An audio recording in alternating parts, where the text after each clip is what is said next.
So here's the problem with scaling a content team. You either overpay for mediocre editors who ghost you after 2 weeks, or you underpay and you get garbage work that kills your brand. So I've hired over 30 editors in the last 3 years of my business, and I made every single mistake. But now we produce millions of views for clients every single month with only 11 editors who cost less than one full-time hire here in the United States. And in the next few minutes, I'm gonna walk you through my entire hiring system. Yes, the entire thing. I'm giving it away, from the LinkedIn job post that I use to the 3-test vetting system that I use, and even how to onboard without hand-holding each of the editors. So if you need to scale your content team without burning up all of your cash, keep watching and make sure that you pay attention to this video. But before I show you where I find these editors, first you need to understand the 3 questions I ask myself before I even write this job post. Because if you get this wrong, you'll waste weeks interviewing the wrong people. So just for context, all of our editors is based in Indonesia, whether they're in Jakarta, in Bali, or anywhere in between. And part of the reason why I chose Indonesia is because first thing is I'm Indonesian. I was born and raised there, I lived there for over 12 years, and I still speak the language. And plus, from the business standpoint, there's also a cost arbitrage without sacrificing that quality that we're all looking for when it comes to video editors. So in the age of internet and digital work, right now we have the global source of talent to be able to work together with you in your business. I'm not outsourcing just for saving extra pennies and nickels, but you're actually going to find that when you open up your global talent pool to the rest of the world, there's going to be a lot of great talent out there for little or maybe even half the cost that you would pay here in the United States. And the thing is, I still want to build a world-class team in my company. But the thing is, I also want to make sure that things are affordable from the business standpoint. So the reason why I like hiring from Indonesia, besides the obvious, is because I see a growing talent in Indonesia. I think there's a lot of people who are very, very talented when it comes to video editing, and at the same time that they are also really good in English. So that plus the cost savings all combined is why I like hiring from here. But this is not the only country that you can hire from. There are people that hires in Ukraine, Philippines, South America, and there's other places around the world that you can hire from. And here are the 3 questions that will help you decide where you should hire from. Number 1 is experience level. What kind of complexity do they actually need to handle in your content? Are you looking to edit UGC style content that is very simple and very easy to do? Are you looking for someone that understands trends and funny content, or even skits that requires a specific set of talent? Or are you looking to create educational talking head videos that requires a different type of talent? Or are you doing a whole documentary storytelling and that requires a different level of complexity to your story? And the second question you want to know about is the cultural compatibility. So one thing that not a lot of people think about is asking, will their communication style work with your team?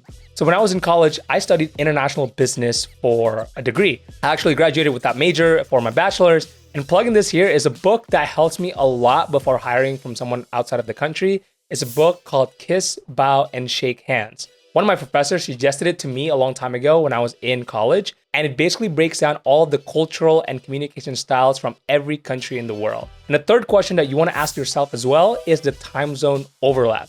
Do you need this person to be in real-time collaboration, or can you run your content asynchronously? So this will help you decide whether or not you want to hire maybe from eastern side of the world, whether it's Asia that has 16-hour time difference, or would you rather hire someone from South America to have that real-time collaboration if you're based in the United States?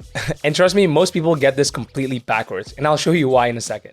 Okay, so for the next part is let's pull up LinkedIn right now and show you exactly what this job post look like, and more importantly, what it costs to get in front of hundreds of qualified candidates.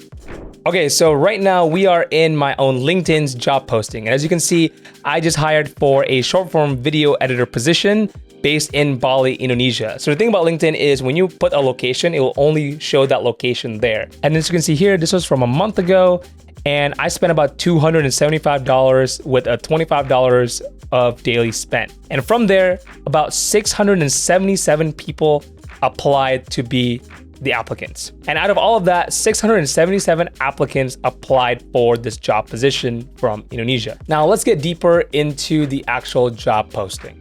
And as you can see here, this is the job posting that we have. It's actually, there's a specific structure to it. I even have an example of videos that I would like them to create for the short form. What are the responsibilities, qualifications? And here's the thing that most people miss when they hire from LinkedIn is what I like to do is actually have preferred qualification questions, and I'll show you what that means in a second. And look, if you're watching this right now and thinking, I don't have time to build all of this, I get it. That's actually why we built my company, Fortino Studios, formerly Shortform Pros. So we're a creative content media agency that helps 7, 8, and 9-figure founders think like media companies without having to become one. So we handle everything from the strategy, the ideation, the scripting, the production, the editing, the publishing, and even the analytics. And our team of 16 creatives produce about 20 to 90 optimized videos for you per month for all of our clients across YouTube, TikTok, Instagram, LinkedIn, so that you can get hundreds of thousands of views with zero to little micromanaging on your end. And the same system that I'm teaching you to build for your editors, we've already built it, we've already used it. This is the same hiring process, same training frameworks, meaning all the cadence, and it's running right now for founders who wants to build the authority and want to grow their presence. So if you want the content output without doing all the building of the infrastructure, there's a link in the description and we'll run the entire content engine for you. But if you're the type who wants to actually build this in-house, let's keep going. All right, so as you can see, the job description is pretty solid. Now, what are we gonna do with all of those hundreds of applicants that we have? Now, this is the reason why I love LinkedIn, because LinkedIn allows you to do something like this. When you click view applicants on LinkedIn, number one, LinkedIn AI already come and already created the must-haves, and they already started to rate what people are actually graded on. But here's the thing that most people miss when they are hiring from LinkedIn is you can do what is called a screening question responses. And here's my top 3 screening questions that I really like, which is number 1 is how many years of work experience do you have with Premiere Pro? That is the software that we use when it comes to editing. I put the ideal answer 2. This candidate have 8. Checks the boxes. Number 2 is what is your level of proficiency in English? Because even though I speak Indonesian, I still want them to know that they can speak English and understand what the content is going to be about. So ideal answer is professional. This person is professional, so check the boxes. And number 3 is how many years of work experience do you have with After Effects? This is something new that I added because nowadays, like, I want a candidate, a video editor that knows a little bit of motion design as well. And I like to put ideal answer 2. This person have 7, right? So instantly, if they are not checking these screening questions, they're out, saving a lot of time, right? Now, what else do I look for? Now, do I look for their portfolio or do I look for their resume? I honestly don't. What I do is I'll look at their experience and I want to make sure that they're actually a video editor before. And for me personally, since we're a creative agency, I want to see that they worked at a creative agency before. So you typically know like marketing agency names is pretty common. And I want to see that experience as video editor. Then I look up, make sure they have a photo. And it's a bonus point if they have video editor in their bio. If they don't, sometimes it's not the best look, but hey, it's still something, right? And because of this, I'm able to filter through all of these 700 people in literally under an hour, right? Me going over all of these filters allow me to see who do I want to contact and proceed to the next round. Okay, so now out of that 700, I probably get about 200 to 300 applicants that I can contact. So most people would spend weeks reviewing the portfolios, resumes, and the thing is, I honestly spend like 30 minutes. Here's how I do it. I do what I call the rapid qualification system. So I use a 3-layer filter that filters out 95% of the applicants. And if they pass all of these 3 and only then they get an interview. So let me break it down. The first message that I send them is I want to know if they can follow directions. So what I like to do is I like to ask them about what their internet upload and download speed is and whether or not they are comfortable editing the videos that I provided in the example. Now, the reason why I asked that question, all in one question, is because I want to gauge whether or not they're able to handle the file size, because with video, you need to have a pretty fast internet, right? When you're downloading and uploading videos. So I want to make sure that's not a hurdle. But the second thing is I want to see how comfortable they are about the type of content that I want them to create. Now, if you have a lot of content to show them, feel free to show them. But if you don't, feel free to get some examples from other industries or other niches that you really admire. Now, the second thing that I do is I give them a video test project. Now, contrary to what a lot of people say, I like to test all of my applicants that are qualified. So let's say out of that 200 people, after the first question on their message, I would then ask them, hey, are you willing to take a video test? And honestly, this is where I would say about 90% of them just falls. Either they are not completing it, or number 2 is they are not doing a good job. So what I do in this test is basically I give them a brief and a raw video. I give them a little bit of a guideline, what I'm looking for in some examples. However, I like to give them the creativity that they need to add all the edits, all of the styles, and all of that storytelling. And the reason is I don't want to build them a wall. I like to build them fences that they're willing to, they can hop over the fences, but you want to make sure that they're still around the area, right? So I want to gauge their creativity, number one. Number two, their speed, but also at the same time, number three is how good are they at following directions. Now, let's say out of the 700 people that applied to this job, the ones that actually submits videos for the test, I would say it's gonna be probably about 30 people. Like, I'm not gonna lie, 30 to 50 people. So if any of your applicants are watching this, like, your competition is not a lot, right? So out of that, now we had this 30 to 50 people. And out of that 30 to 50 people, I would say even half of that or even less are actually providing the quality that I'm looking for. Again, I'm looking to build a world-class team in my video editing team, right? For my company, because it's my brand. So what I ended up doing is out of that 30, probably 15 or even 10 people I would go on interviews with. So that's where the last step of the qualification process is the interview.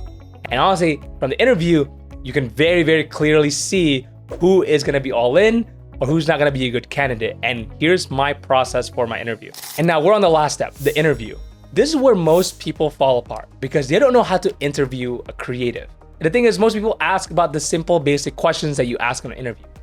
Don't do that, because the thing is, you're hiring for a creative role. You're hiring for an editing content team, right? So you wanna make sure you ask a creatively guided questions in your interview. And honestly, during my interview, I like to ask only 4 questions. And the 4th one is actually the most important. So the first one is the typical, hey, can you introduce me about yourself? Now, in this question, I just wanted to see whether or not they are able to explain what their experiences are, what are their goals, and kind of like whether or not they are able to speak in a way that it will convey the ideas very well. Now, the second thing that I asked them is their strength and weakness. So the reason why I like to ask this is because every creative have a strength and a weakness. What I'm looking for here is to see whether or not that strength is something that I am looking for within the team. A lot of the times the weakness can always be worked on, but I really want to see what kind of strength is this person bringing to the team. Now, the third question that I ask is about the actual software itself. Now, the actual software itself, whether or not what is their most comfortable software that they do? What do they like to use? How would they rank them? Anything that regards to the software, then I would ask them to make sure that they're comfortable. Now, the last not least, the most important question that I like to ask every single person I'm hiring is, what makes a good editor? Now, let me tell you why this is actually such a very interesting question. Now, this single question alone allows you to actually see their philosophy behind editing content or any video. And here's what I'm looking for. I'm not looking for someone that talks about trend chasing, right? Or they're talking about how cool the effects and the layers and all the transitions. We're way past that. What I'm looking for is someone who understands the story. So if they say something along the lines of storyline or how this actually is going to impact the overall message of the content, or bonus point, if they say something along the lines of thinking about the audience and what they're going to experience, that's what I'm looking for.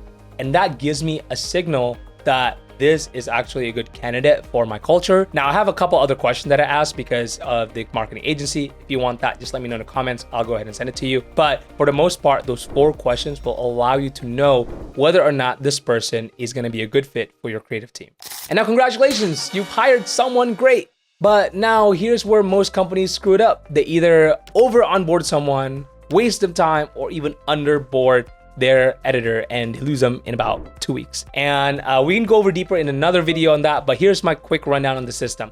The first thing is I don't really train the people. I build a video library that trains them once. So I put them into this training program and they'll be able to learn what they need to know within the actual company. So it's a series of videos that they watch on things like project management, the back end, what we're looking for, and everything. It's self-paced, but there's checkpoints for them so that they can ask me any questions they need. And if you're wondering how I'm able to keep that 11 editors aligned without micromanaging them, that's where the meeting cadence come in. So what we do is the complete opposite of what most companies do. Most teams, what they do is once they onboard the team, then they just ghost them. They don't talk to them, they don't meet with them, blah, blah, blah. But we actually have 3 types of meetings that we do with them and nothing else. These 3 types of meeting is, number 1, is a weekly company-wide call. So this call typically is about an hour. I talk about some things that are gonna be working for the week or some big priorities that we want to accomplish. Now, the second thing is a weekly creative roundtable, and this is within the actual editing team itself. Everybody, like the post-production manager and myself, I like to come here and actually we're going to be able to have a roundtable of what's actually working today in content, any new skills, new styles, and we review each other's work so we can get inspired and actually produce something good and stay up to date with what's changing. And the last meeting that I do is the quarterly one-on-ones with me. And in this is typically, it's just me and that person. We go ahead and talk about what their goals are, making sure everything is aligned and make sure that they're still in good standing and there's a path for them to grow. And this is how we maintain culture and quality across 11 people in 3 different time zones without Slack becoming a nightmare. So let's recap what we just covered. I know it's a lot, because if you implement even half of this that you watch in this video, you'll 10x your content output without doubling your costs. So you wanna do things like hire internationally with intention. You wanna use LinkedIn strategically. You wanna use the 3-test qualification system, and you wanna interview for someone who will be there for the long run. And you wanna onboard them the right way as well, and also meet with them strategically in a good cadence. So if you want me to break down the exact job post template that I use, or you want to see the inside of our training system, just drop a comment below. Maybe I'll make it in the next video. And again, if you're running a 7-figure plus business and need a team that can actually execute your content at scale, there's a link in the description, and let's build together. Other than that, I'll see you in the next video.